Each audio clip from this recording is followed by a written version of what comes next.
Bonjour, dans ce tutoriel je vais vous parler des nouveautés Photoshop CC 2019. Alors ils ont fait des choses bien, qui vont bien nous rendre service. Alors c'est intéressant de les trouver pour pouvoir les utiliser correctement. Alors je vais commencer tout de suite, je vais ouvrir un nouveau document.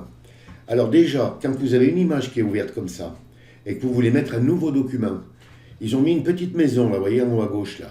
Vous cliquez dessus, vous faites un clic gauche, et, voyez, et ça vous ouvre votre page d'ouverture. Et là, vous pouvez soit choisir une image sur laquelle vous avez déjà travaillé, soit venir ici sur Créer pour ouvrir un nouveau document. Et je vais ouvrir un nouveau document. Et je vais le déverrouiller. Tout ça pour vous montrer, c'est le point de référence, le point central. Quand vous ouvrez une image et que vous mettez la sélection autour, ça vous met un point de référence. C'est le point du centre. Donc dans la nouvelle version de Photoshop, ils l'ont enlevé. Parce que c'est vrai que par moment, ça gêne. Et puis quand on débute dans Photoshop, on ne sait pas trop à quoi ça sert ça. Alors, vous êtes nombreux à m'écrire et à me téléphoner parce que vous ne le trouvez pas, il n'y est plus. Alors, je vais vous le faire activer tout de suite. Alors, pour le mettre, vous venez sur Édition,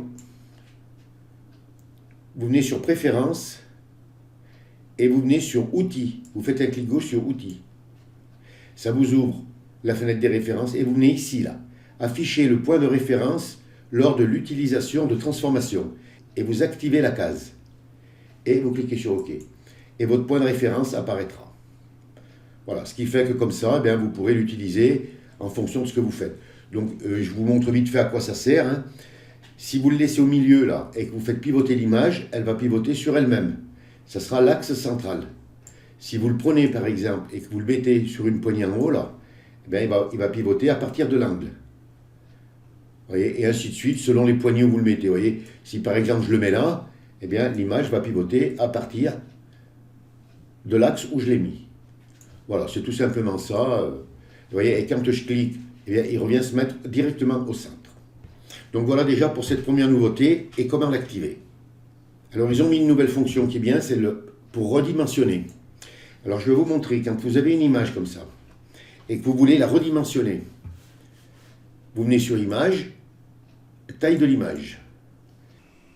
Vous avez la fenêtre avec toutes les dimensions qui s'ouvrent, tous les réglages de l'image, et supposez que vous voudriez la multiplier par 2. C'est-à-dire multiplier par 2 la largeur, la hauteur et la résolution. Vous venez sur le petit chaînon, là, vous cliquez, et vous venez sur la largeur. Vous cliquez, et vous mettez plus, et vous mettez 48,61. Ensuite, vous venez sur la résolution, et vous mettez plus 72. Et vous cliquez sur OK. Et voilà. Et votre image, c'est multiplié par 2. Si vous revenez sur Image et taille de l'image, votre image faisait 48,61 de largeur, elle fait 97,23. Elle faisait 31,29 de hauteur, elle fait 62,58. La résolution était à 72 et maintenant elle est à 144. Si par exemple maintenant vous voudriez la remettre à sa taille normale, ben vous venez ici, vous cliquez, vous faites slash et 2. Vous venez ici, vous faites pareil, slash et 2. Et vous cliquez sur OK. Vous revenez sur Image, taille de l'image, et regardez l'image est revenue à 48,61, 31,29 et 72. Si maintenant, par exemple, vous voudriez garder la résolution à 72 et la diviser par 3, eh bien, vous venez ici, vous faites slash et 3, et vous cliquez sur OK. Et vous avez divisé votre image par 3. Si vous venez sur Image, taille de l'image, vous voyez, elle fait 16,19 par 10,44 et on a gardé la résolution. Vous voyez, et comme ça, vous pouvez, ça va bien plus vite. Voilà, c'est intéressant et ça nous fait gagner du temps. Voilà pour cette deuxième nouveauté Photoshop 2019. Et je vais vous parler de la nouvelle fonction du contenu pris en compte. Alors voilà, là j'ai ouvert une image et si je veux faire disparaître par exemple la gondole, bon, ben avec la nouvelle version, ça sera trop facile, hein, il n'y a rien autour. Si je vous le montre là, bon, ben je ne vous montrerai pas grand-chose. Mais je vais quand même vous montrer comment ça se passait avant. Donc on entourait notre image, là, je fais ça grossièrement, on fait un clic droit et on vient sur Remplir. Et on est sur Contenu pris en compte, et on cliquait. Et, vous voyez, ma gondole a disparu. On désélectionnait, CTRL D, mais vous voyez quand même, bon, ça faisait un petit peu, on voyait un petit peu, il fallait arranger un peu.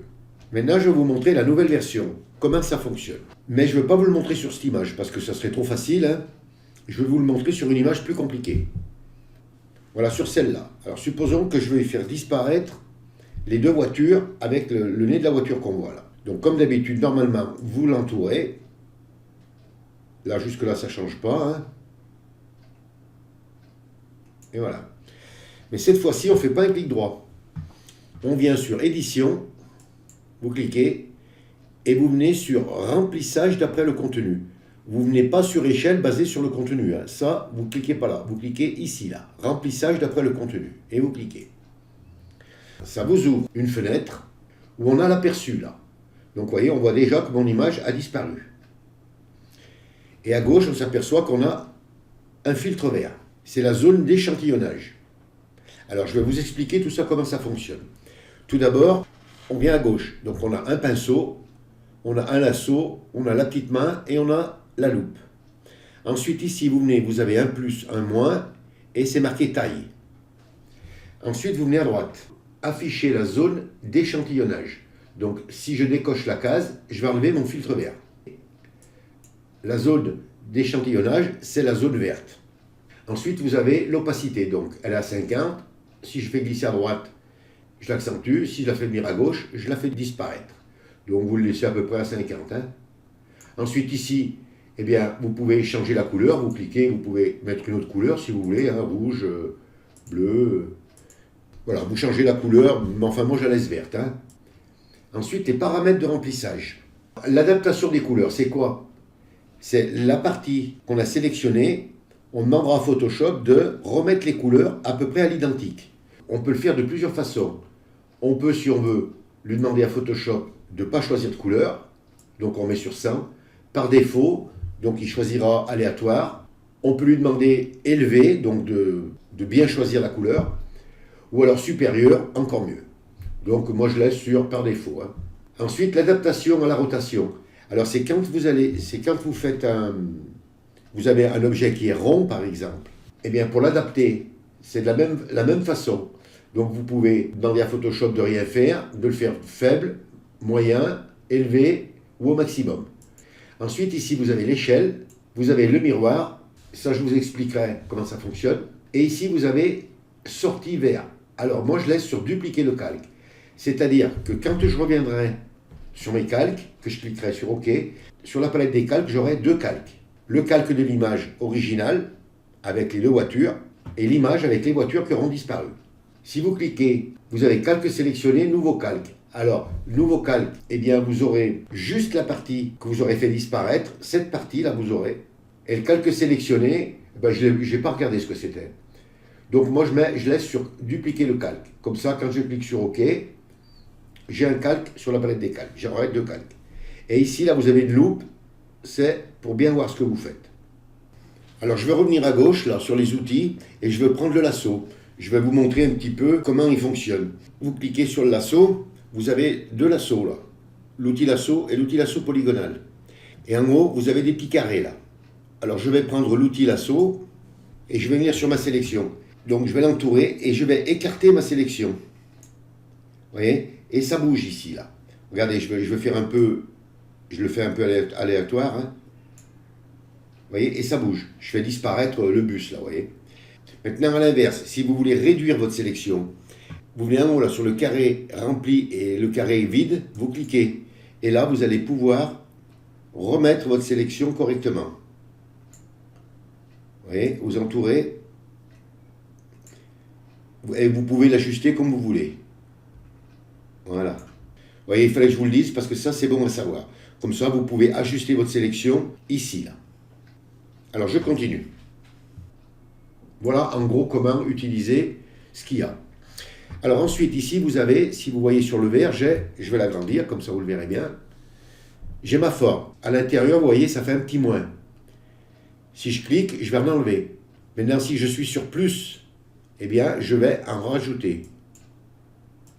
Si, par exemple, je veux en enlever, là, ben, j'enfonce la touche Alt, ça fait exactement la même chose, et j'en enlève. Si vous êtes sur moins, par exemple, vous cliquez, vous voulez en rajouter, eh bien, vous enfoncez la touche Alt et vous allez en rajouter. Vous voyez, vous en rajoutez. Je vais réduire ma forme. Alors ici, oui, une chose que je ne vous ai pas dite, la forme, quand on la grandit ou qu'on la réduit, mais on ne peut pas l'opacifier. Vous voyez, si j'ai ça en bas, ben, je la réduis. Si je monte en haut, je la grandis. Donc vous voyez, on ne peut pas l'opacifier. Elle reste à 100%. Hein. Alors ça fonctionne comment, ce filtre? Donc là, vous voyez, mon rond, il est sur moins. Je le réduirai après. C'est-à-dire que tout ce qui n'est pas en vert, eh bien, Photoshop va se servir de cette zone verte pour prendre des pixels et les mettre à la place, là. Si, par exemple, je dis, voilà, les maisons, bon, elles n'ont rien à voir avec la route, je les enlève. Donc, vous faites un clic gauche et vous supprimez les maisons. Quand je lâche mon clic, ben, regardez mon image, à droite, vous voyez, ça a bougé. Je continue à en enlever. Vous voyez, ça a bougé encore. Vous voyez, je vais en enlever un tout petit peu encore. Voilà. Et je vais laisser comme ça. Je me dis, bon là, c'est pas trop mal. Et là, je vais essayer un effet miroir pour voir si je peux arranger le passage pour piéton. Donc, vous venez sur miroir et vous cliquez. Vous voyez, ça l'a bien arrangé, mais malheureusement, vous voyez, ça fait un petit peu une courbe. Alors, soit on le laisse comme ça et on l'arrange après avec le tampon de duplication, soit on enlève le miroir. Voilà, ben moi, je vais le laisser comme ça. Et l'échelle, on peut cliquer dessus. Et vous voyez, bon, l'échelle aussi, c'est pareil, ça ne donne rien. Il vaut mieux désactiver les cases. Quand vous ferez un détourage comme ça, que vous voulez faire disparaître quelque chose, essayez miroir, essayez échelle. Voilà, donc moi je la laisse comme ça, et quand vous avez terminé, eh bien vous cliquez sur OK. Vous voyez, comme je vous disais, ça vous ouvre deux calques, ça vous ferme automatiquement l'œil dessus du dessous, et vous avez celui du dessus qui est ouvert. Vous désélectionnez CTRL-D, vous ouvrez le petit œil, là, vous cliquez sur l'œil du dessus, vous le fermez, et vous faites avant, après. Donc vous voyez, c'est pas trop mal. Mais bon, on a ici, là, il faudrait l'enlever. Donc, eh bien, pour ça, on prend le tampon de duplication et on va l'enlever. Alors, je fais ça vite fait, bien sûr. Voilà. Et la ligne blanche, elle n'y est plus. Donc, soit vous le faites avec le tampon de duplication.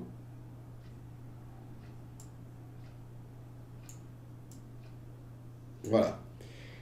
Et j'ai bien fait disparaître mes deux voitures, plus le bout de la voiture, assez proprement, vous voyez. Voilà. Alors, bien sûr, ça aurait été trop facile que je vous montre ça avec la gondole, ça n'aurait rien apporté. Tandis que là, ça apporte un peu mieux quand même, on voit un peu mieux. Voilà. Et bon, les passages protégés, ben là, vous pouvez les arranger un petit peu hein, avec le tampon de duplication. Mais vous voyez, quand même, ça nous a bien arrangé le tout. Et voilà pour cette fonction du remplissage d'après le contenu. Alors, bien sûr, après, hein, entraînez-vous, utilisez bien toutes les fonctions, ça vous permettra de le comprendre encore mieux. Moi, je vous ai donné les bases. Maintenant, vous avez compris comment ça fonctionne et ce sera à vous d'utiliser dans les meilleures conditions. Alors ensuite, je vais vous montrer le mode de fusion. Donc, je vais faire un petit rectangle là. Alors, le mode de fusion. Vous venez sur normal. Donc, avant, il fallait venir et cliquer pour voir ce que ça donne. Là, il suffit de faire glisser votre curseur dessus et vous voyez ce que ça donne. Vous voyez, il suffit de faire glisser. Et quand vous trouvez le mode de fusion qui vous convient, vous cliquez. Et vous voyez, comme là, j'ai mis lumière tamisée. Mais je vais vous donner une deuxième technique. Bon, c'est celle que je préfère d'ailleurs. Vous cliquez sur obscurcir. Et ensuite, avec les flèches du clavier qui montrent vers le bas ou vers le haut, vous faites descendre. Et là, c'est pareil, vous voyez le mode de fusion. Et ça va aussi vite.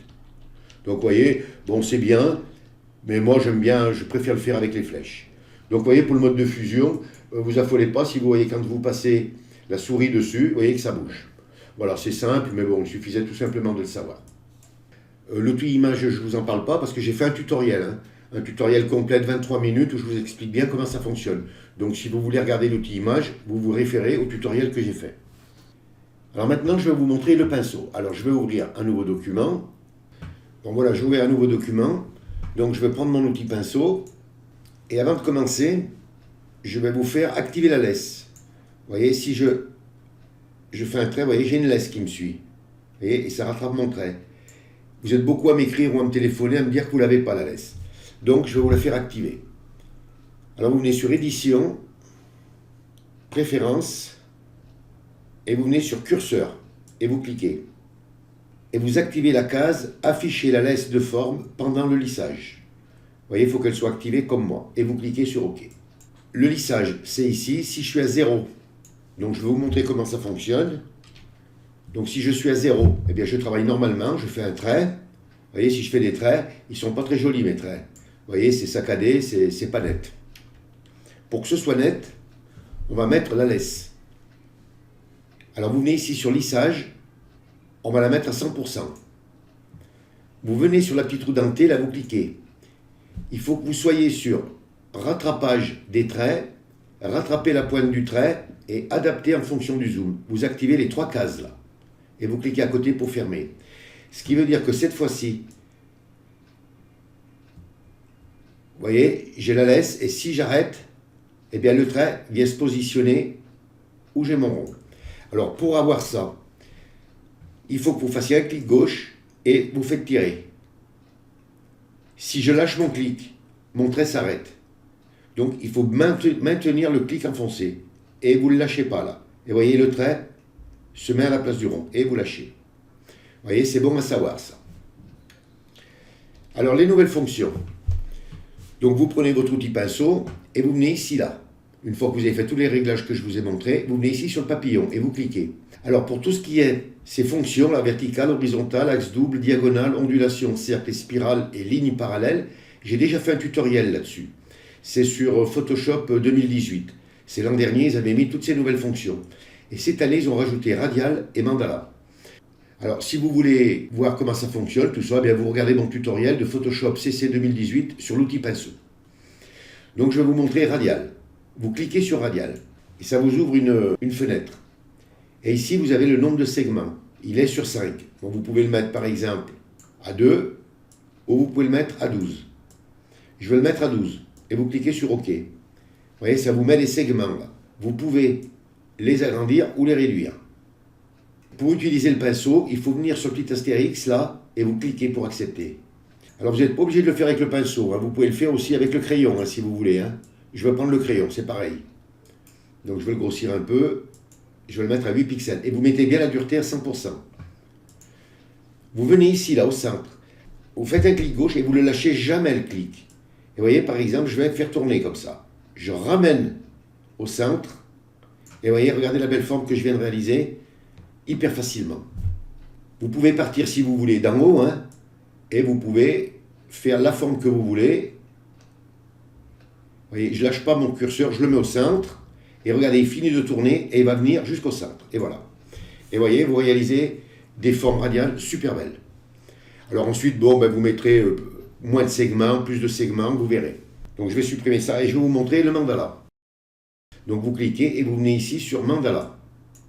Alors là, le nombre de segments, il démarre à 3 et vous pouvez aller jusqu'à 10. Bon, je vais le mettre à 10 hein, et je clique sur OK. Donc vous enfoncez la touche entrée du clavier et pareil, hein, vous pouvez l'agrandir, faire comme vous voulez là. Et là, vous venez au centre et vous allez tourner. Et vous venez vous remettre au centre. Et regardez la belle forme qu'on réussit. Tant que les traits se font, vous ne lâchez pas votre clic gauche. Vous voyez, parce que j'ai été vite, donc il faut lui laisser le temps de revenir au centre et de finir le dessin. Et voilà. Donc je vais le supprimer. Je vais vous montrer 2-3 trucs. Hein. Vous pouvez faire par exemple facilement une petite marguerite, hein, une étoile. Alors si vous voulez faire des points par exemple tout autour, alors il faut vous mettre à côté d'un trait là, comme ça, et vous cliquez. Et ça vous fait des points tout le tour. Si vous voulez changer de couleur par exemple, ben vous changez de couleur. Par exemple si je me mets au milieu là, regardez ce que ça va donner. Vous voyez, ça me dédouble mon point. Donc c'est pour ça qu'il faut toujours le décaler. Je vais le réduire un peu, ou je vais le laisser comme il est. Il faut toujours le décaler toujours par rapport au centre là. Vous voyez, si je le fais là, vous voyez, ils se montent dessus.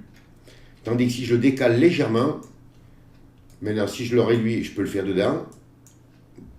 Vous voyez, je peux en faire autant que je veux. Voilà, et vous pouvez faire des points de toutes les couleurs, vous amuser. Donc je vais supprimer tout ça. Je vais vous en montrer encore une ou deux figures. Vous pouvez, si vous voulez, vous n'êtes pas obligé de partir du centre. Hein. Vous pouvez partir d'en haut, par exemple d'ici, là.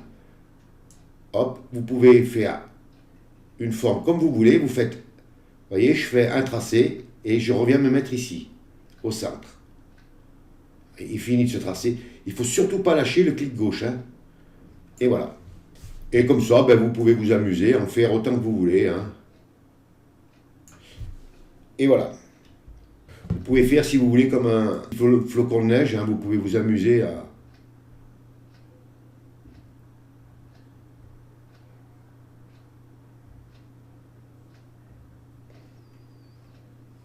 Et voilà. Alors ce que vous faites, vous mettez moins de segments. Enfin, vous voyez, vous pouvez vous amuser vraiment comme vous voulez. Hein. Et puis là, vous pouvez changer de couleur, par exemple. Hein. Et puis faire un dessin comme ça. Hop là. Vous voyez, on réalise plein de belles choses. Enfin voilà, vous avez vu en gros ce qu'on peut réaliser. Pour bien comprendre comment ça fonctionne, eh bien, utilisez-le aléatoire, comme je viens de faire. Pensez bien, une fois que vous avez fait votre clic, que vous partez pour faire vos traits. Au début, ça va être un peu difficile, mais vous allez voir, vous allez vite prendre le coup de main et vous allez comprendre comment ça fonctionne. Ramenez bien toujours votre curseur au centre et lâchez pas votre curseur tant que le trait n'a pas fini de se tracer. Et après, une fois que vous aurez compris comment ça fonctionne, eh bien, vous réaliserez de très belles choses. Alors, on passe à la suite. Alors, maintenant, je vais vous parler des retours arrière. Voilà, j'ouvre une nouvelle image et je vais faire des ronds directement sur l'image. Hein. C'est juste pour vous montrer. Pour revenir en arrière avant, il fallait enfoncer la touche CTRL ALT plus Z. Maintenant, c'est terminé ça. Maintenant, c'est CTRL plus Z. Vous voyez, si je tiens à enfoncer ma touche CTRL et je clique sur le Z, je vais revenir en arrière. Avant, CTRL Z, c'était une marche arrière et une marche avant. Maintenant, si vous voulez aller de l'avant, eh bien, vous tenez enfoncé la touche Maj, CTRL et Z. Vous cliquez une fois, deux fois, trois fois, 4 fois, 5 fois, 6 fois, 7 fois, 8 fois. Vous voyez le nombre de marches arrière que j'ai faites. Or qu'avant, on avait droit qu'à une marche arrière et une marche avant, CTRL Z. Maintenant, CTRL Z, c'est le retour arrière infini. Et aller de l'avant, Maj, CTRL plus Z. Voilà, il suffisait de le savoir. Parce que c'est vrai, quand on ne le sait pas, ça cause un petit peu des problèmes. On a l'impression que c'est notre ordinateur qui ne marche plus correctement. Or que non, c'est qu'ils ont changé la fonction. Donc voilà pour le retour arrière. Alors maintenant, pour la couleur, et que je viens ici, vous voyez, j'ai un nuancier, j'ai une couleur, et maintenant ils ont fait une roue chromatique. Donc la roue chromatique, pour la mettre, vous venez sur Fenêtre, et vous cliquez sur Couleur. Vous faites un clic gauche sur Couleur. Et vous voyez, ça vous met la roue chromatique. Alors c'est super intéressant parce que, avec le rond, donc, vous choisissez la couleur que vous voulez, et avec le triangle, on va choisir la luminosité. Plus on ira vers le blanc, plus ça sera lumineux. Et le contraste. Plus on ira vers le noir, plus il y aura de contraste. Et là, on sera moyen. Donc le triangle, c'est la luminosité et le contraste. Et le rond, c'est la couleur. Vous pouvez la régler aussi par là, la couleur. Le T, vous voyez, TSL. D'ailleurs, je ne sais pas si vous vous souvenez, j'ai fait un tutoriel, moi, sur des rayons de soleil. Je vous avais fait travailler la TSL. La teinte, la saturation et la luminosité. Donc c'est assez intéressant. Et bien voilà, je vous ai fait faire à peu près le tour des nouveautés de Photoshop CC 2019. Il n'y a pas grand-chose de bien révolutionnaire, si ce n'est que le contenu pris en compte, qui est intéressant. Moi je l'ai travaillé et c'est vraiment intéressant. Bon là je ne me suis pas attardé parce que c'est un tutoriel, mais travaillez dessus et vous verrez, c'est super intéressant. Il ne vous reste plus qu'à bien utiliser cette nouvelle version de Photoshop. Ce tutoriel est terminé. Si vous avez aimé, vous cliquez sur j'aime. Si vous avez des questions, n'hésitez pas à me les poser. Abonnez-vous à ma chaîne. Je vous dis au revoir, merci et à bientôt pour un nouveau tuto.